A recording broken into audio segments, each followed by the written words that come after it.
Gabriela, tá me ouvindo, Gabriela? Para não pegar carona com o vírus? Hã? Tem, todo mundo tem que tomar cuidado. Lavando a mão, usando máscara. Sim, mas eu não preciso nem passar de casa. Eu tenho que sair todo dia.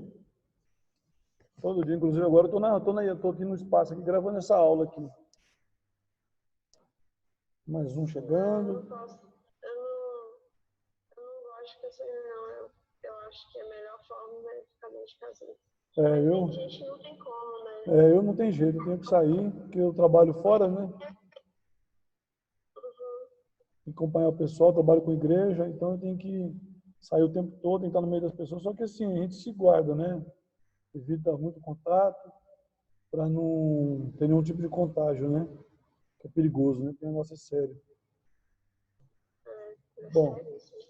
nós estamos trabalhando história da arte. Na última aula que eu gravei para vocês, que eu postei no grupo lá, que eu postei no mural lá no portal, tá me ouvindo bem? Sim. Na última aula que eu postei para vocês lá, o que acontece? Eu tinha falado sobre a questão da sétima arte, né, o cinema e os gêneros, né, cinematográfico, o tipo de cinema. E eu quero continuar nessa aula aqui, voltando um pouquinho mais na página 16 do módulo 5 do capítulo 13 do livro, que fala sobre fotografia e cinema. E aí eu quero falar com vocês a respeito a sétima arte, no cinema como sétima arte. A sétima arte em ação. Eu quero falar com vocês um pouco sobre isso, bater um papo com vocês aqui, falar um pouquinho de cinema, né, e mostrar como é que a fotografia abriu o caminho para o cinema, né? Já no início do século, né? Essa linguagem apresentava imagens em sequência com velocidade que possibilitava, né? Vocês verem, a fotografia começou a ser rodada com velocidade que possibilitava aquele que assistia ter a ilusão de que os movimentos estavam presentes nela, né? Então, o cinema começa já, é incrível que pareça, é interessante, né? O cinema sempre iludiu as pessoas, né? Ele começa iludindo também, com a ilusão de que estamos todos em movimento, estudo em movimento, com fotos aceleradas, né? Iludindo para o espectador ter a ilusão de que estava em movimento. Então, esse fenômeno é denominado como stop motion, né? Que a pessoa tem a ilusão de que aquilo que está parado está em movimento, stop motion, parado em movimento. Né? Trata-se de uma técnica que utiliza uma sequência de fotografias diferentes. Deve ter visto isso já, né, em desenho. Que eles, até assim, quando eu era pequeno, não sei se vocês já fizeram isso. Estão me ouvindo? Tranquilo? Quando eu era pequeno, né, a gente pegava desenhos, fazia vários desenhos beleza. Fazíamos vários desenhos no canto da folha do caderno, e aí esses desenhos iam ganhando movimento. Então, o nome dessa técnica é chamada de stop motion. Então, ela era fotos diferentes, né, no mesmo objeto inanimado, para imitar um movimento. Foi assim que vai surgir o primeiro filme, né? Primeiro filme. Você entra no YouTube, tem vários ensinamentos, várias pessoas ensinando como se faz isso. Então, a origem do cinema procede da invenção do cinematográfico e a primeira exibição realizada lá pelos irmãos Lamourière, né? Os irmãos Lamourière era francês, né? Os chineses, cerca de 5.000 anos antes, já utilizavam o teatro de sombras, né? Em apresentações. Leonardo da Vinci, no século XV, ele realizou, né? Ele realizou estudos com câmera escura. Em 1800 também, em 1891, Thomas Edison criou o cinetoscópio, né? Então, assim, a invenção, as tentativas, né, de criar, de possibilitar as pessoas de terem acesso, né, a esse tipo de coisa já são coisas antigas, né, que ganhou força nos tempos modernos que nós estamos vivendo hoje. Então, todas as invenções, ao longo do tempo, né? Opa, tem mais gente pedindo para entrar na aula aí, só um minutinho. Para quem é? Será que é a Daniela ou é o Josué? Ou é o Flávio? Vamos ver aqui. Está conectando aqui. Esperar a pessoa conectar para a gente continuar aqui.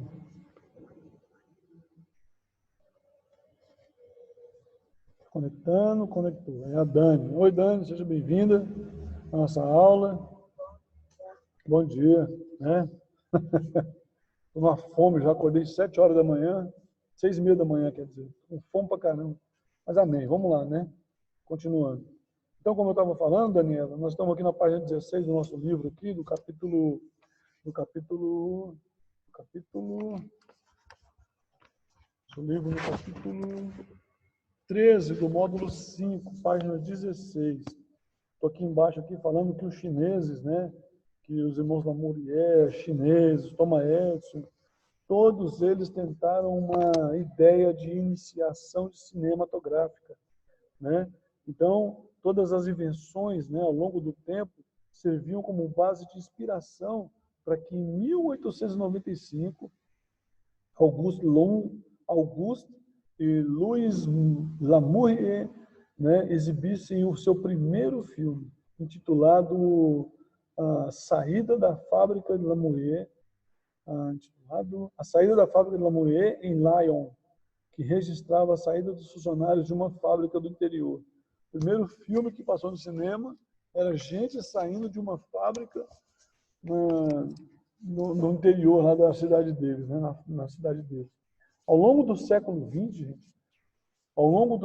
gente, o cinema se afirmou como arte, né, e um dos principais responsáveis disso foi George Méliès, o mágico, né, que encantado pelo cinema, usou a experiência do ilusionismo para criar, em 1912, a Viagem à Lua. Não sei se vocês já viram, tem no YouTube esse vídeo aí, A Viagem à Lua, onde o cara, tem até na capa do seu livro aí, nesse livro que nós estamos usando aí, ó, na capa do nosso livro, tem essa imagem aí da Lua e uma nave espacial enfiada no olho da Lua. Essa capa que você vai ver no seu livro, se você puder pegar o livro depois e olhar, foi esse cara que criou isso, o George Méliès, né? Mágico encantador lá, que encantado pelo cinema, ele criou A Viagem à Lua. Primeira produção que utilizou, foi uma primeira produção que utilizou efeitos visuais extraordinários na época. Então, George Méliès, ele vai criar isso aí que vai marcar, né, a história, né? Então, a partir de 1910, né, os filmes começaram a ficar mais elaborados em sua narrativa, passaram a ter seus seus principais elementos, linguagem cinematográfica, né, ligados entre si, que eram planos de enquadramento e ângulo, né? A fotografia, nesse aspecto, contribuiu para o estudo do espaço e enquadramento das cenas. Então, quando você vai ver, você não vê que o cara faz geralmente o cara faz isso aqui, né? O que é? É isso aqui. Geralmente o cara faz isso aqui nos cinematográficos lá, os diretores, faz aquela foto assim, aquela foto, ou seja, enquadramento, né? Para ter enquadramento perfeito, correto, né? Que virou uma figura interessantíssima, né? Nesse caso aí. Então, a fotografia, nesse aspecto, contribuiu para o estudo do espaço e enquadramento. Então, essa vai ser a contribuição da fotografia nas cenas. Você vai ter noção de espaço e enquadramento, colaborando, portanto, com o aperfeiçoamento das filmagens, para que as filmagens pudessem serem mais aperfeiçoadas, ser de formas mais elaboradas, que fossem atrair melhor aquele que assiste, né? A sétima arte evoluía, mas ainda com filmes mudos, não tinha som, né? Pessoal, você vai ver aí, muitos filmes do Chaplin, né? Charlie Chaplin, inúmeros filmes, O Gordo e o Magro, que se você quiser assistir depois na internet, você vai achar isso aí no YouTube. Muito engraçado, ele consegue, até hoje, consegue se comunicar com a gente sem som, né? A sétima arte evoluía, mas ainda com filmes mudos, para compensar a falta de áudio, foram criadas algumas estratégias, né? Algumas estratégias para chamar a atenção do espectador durante a projeção.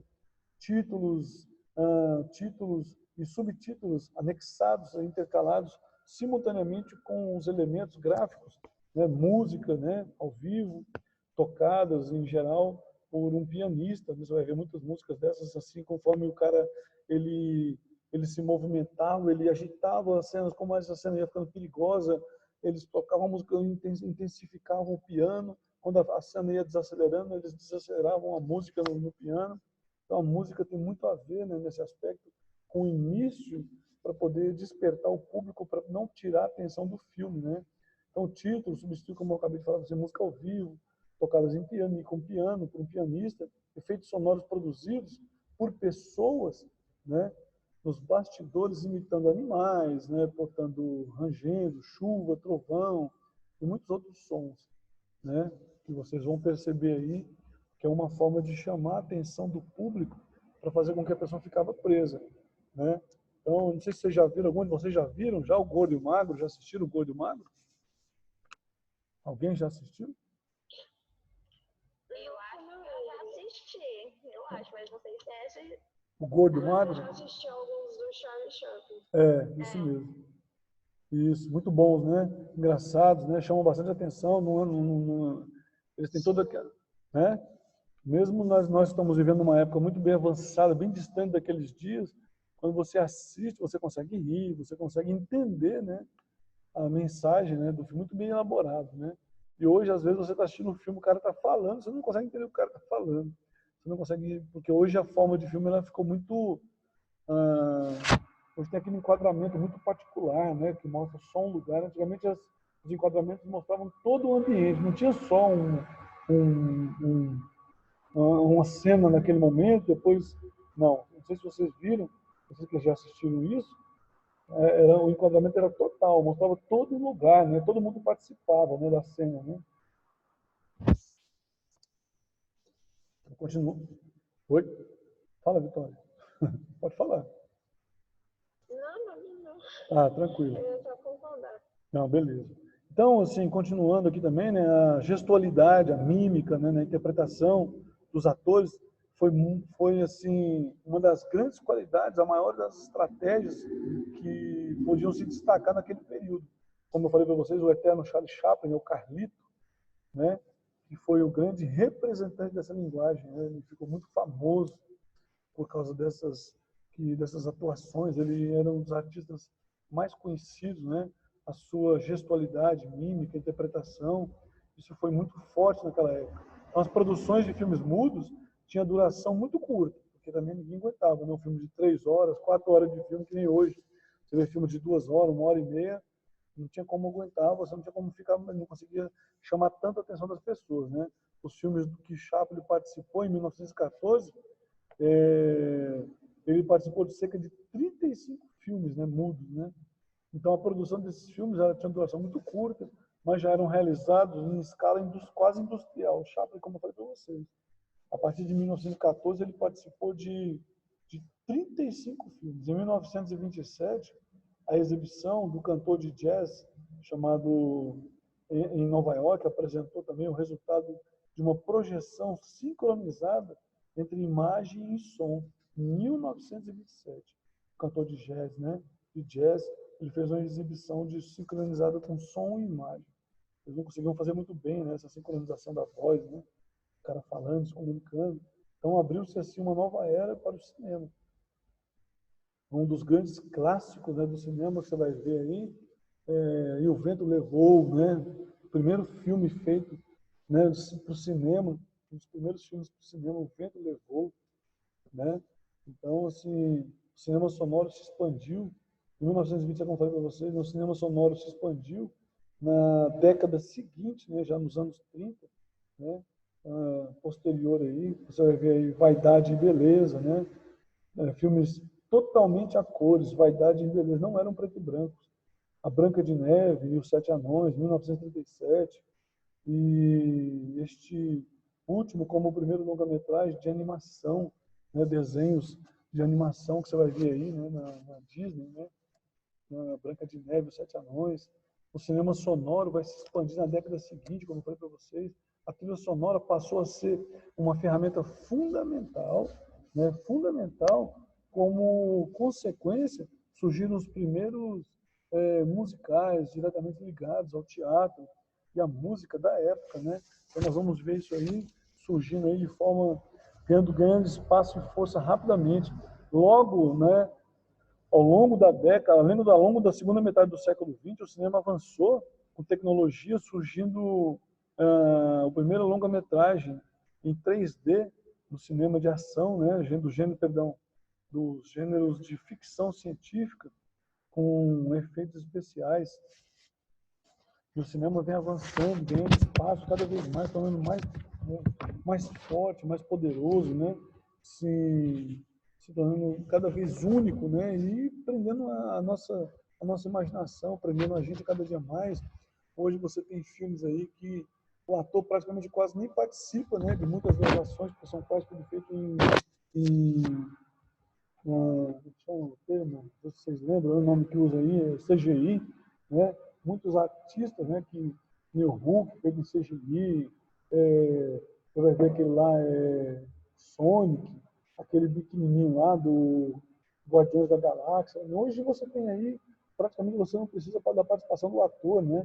Você vai ver atores aí que interpretaram personagens mais jovens, né? Você vai ver o Brad Pitt, né? Personagens mais novos, apresentando no filme, como chama aquele filme que ele envelhecia? Ele nasceu velho e morreu novo, né? Não sei o que, Balton, eu não me lembro bem o nome do filme, né? Não sei se vocês se lembram do filme que o Brad Pitt fez, que ele nasce velho e começa a ficar novo, perdão, começa a ficar novo. Vocês lembram? Isso, Gabriel, isso mesmo. Né? Você vai ver aí que o cinema já está assim, naquele tempo, já trabalhando com a imagem das pessoas. Você pode ver aquele Paul Walker, né? Mesmo depois de morto, a imagem dele foi utilizada lá no cinema, no Fazendo Velozes e Furiosos, para terminar o filme, porque ele começou a fazer o filme e não conseguiu concluir o filme, porque ele faleceu naquele acidente trágico, né, que ceifou a vida dele. Mas o irmão dele foi usado lá, aquelas imagens de CGI lá, e usaram o rosto do irmão dele, e pegaram fotos do rosto dele, várias fotos, e montaram uma imagem onde praticamente ele estava presente lá, né? No filme também, Guerra nas Estrelas, pegaram um personagem que morreu há mais de 30 anos, não, acho que foi quase 30 anos que aquele cara morreu, aquele personagem do filme Guerra nas Estrelas, um general lá, do Darth Vader. Pegaram ele participou no filme, há poucos anos atrás aí, o cara estava no filme, vivinho lá. Então, o cinema se superou, né? E hoje, daqui uns dias, nós vamos poder estar assistindo o filme. Outra personagem também, né? Aquela Leia, que já tinha morrido e ainda assim participou do Último Jedi, né? Mesmo depois de morta, ainda usaram a imagem da mulher. Ela participou. Nossa, o cinema está se tornando uma coisa assim, apaixonante, né? Muito poderosa e apaixonante. Cada dia mais forte, mais envolvente. Tem nos deixado assim, boquiaberto, cada vez que você assiste. Oh, meu Deus. Cada vez que você assiste um filme, você fica impressionado com a capacidade desses caras de fazerem tecnologias e envolver a gente, né? Então, como na aula passada eu tinha falado, gravei para vocês lá no mural lá, que nós tivemos lá os gêneros cinematográficos, nós já temos gêneros, né, cinematográficos, são distribuídos em categorias que permitem organizar as relações de semelhança entre filmes. A identificação do gênero passa por um conjunto de critérios que estabelece a categoria. E muitas vezes, né, o filme pode ser classificado em mais de uma forma de gênero, né? Por exemplo, nós temos filmes de ação, que nem lá Guerra Civil do Capitão América, dramas, né, como a Central do Brasil, animação, como A Vida Secreta dos Animais, ficção científica, né, Jurassic Park. Então nós temos aí aventura, Harry Potter. Você pode também colocar lá também um filme de guerra civil no gênero de aventura também. E você pode pegar até o Harry Potter também, pôr em filme de ação também, comédia, né? Comédia. A mãe, né? Aquela mãe lá que pega peças, que ela é muito rigorosa com seus filhos, que é filme brasileiro. Documentário, Babilônia de 2000, filmes de terror, O Chamado. Então nós temos vários gêneros: ação, animação, aventura, comédia, documentário, drama, ficção científica, romance, suspense, terror, né? Então, nós temos inúmeros movimentos aí, né, que influenciam o cinema. Desde a década de 1920, os movimentos artísticos contagiam, né, contagiam e influenciam diretamente o modelo cinematográfico. Os movimentos artísticos, né? Você vai ver aí na França, do século XIX, no impressionismo. Na Alemanha, do século XIX, século XX, o expressionismo, né, que é uma oposição ao impressionismo. Surrealismo na Espanha, século XX. Neorrealismo, né, na Itália do século XX. Cinema novo, século XX, meados do século XX no Brasil. Por exemplo, aqui, surrealismo. Você vai assistir aquele filme lá, Coringa, né? O Coringa cheio de surrealismo, coisa muito louca, né? Coisas assim, de forma muito forte, que quebra com a realidade. O cara viaja muito fundo naquela questão. O expressionismo também, no filme do Coringa, que você acha lá, né? Filmes que tratam de forma assim, artisticamente, que são influenciados pela arte moderna, dos movimentos vanguardistas, né? Da vanguarda. Então você vai ver inúmeros filmes sendo envolvidos através disso aí. Então o cinema novo passou por várias fases, né? Que vai abordar inúmeros temas, né? Inúmeros temas que são fortes para os nossos dias, até os dias de hoje. Então é o seguinte, pessoal, vamos tapar a nossa aula por aqui, né? Vocês dão uma lida no conteúdo aí para vocês verem como isso é importante. Procurem identificar aí essas figuras aí que eu falei para vocês, esses filmes, né? Se vocês quiserem postar depois lá no mural lá, como que você assistiu um filme tal e que tipo de gênero esse filme tem. Compartilha com a gente lá no mural lá, só para poder ver que vocês estão interagindo aí com as aulas aí. Na página 23 do nosso livro, se você puder também, por favor, responder essas questões, responda aí para a gente estar adiantando, porque provavelmente a gente só vai voltar a ter aula presencial, não sei nem quando, né? Quando é que a gente vai voltar a ter aula presencial? Isso aqui vai determinar a Secretaria de Educação. Fala, Vitória. Eu vi que o colégio acabou de mandar uma nota, né, do ano que foi prolongada até o dia 30 de maio, mas eu acho que isso aí só vai voltar depois de agosto. Ou em agosto. Mas Rick, para que essas bobeiras, gente, tem que sair do meu aniversário. A outra aí, tá pensando no aniversário dela. Só depois de agosto. Vamos ver, né? O que vai... Eu vou sair aqui, tá? Não, sem problema, já vai acabar a aula também. A Daniela tá aí também, né, Daniela? Sim. Nós já vamos acabar a aula. Então, tchau, Gabriela. Vai com Deus. Então, já estamos acabando a aula já. Então, por favor, façam os exercícios, não deixem de fazer, tá ok? Espero que vocês possam estar aí se cuidando, para que possam ver vocês bem, os familiares de vocês. Espero que tudo corra bem com vocês aí. Fiquem com Deus e que Deus abençoe vocês, tá ok, pessoal? Até a próxima.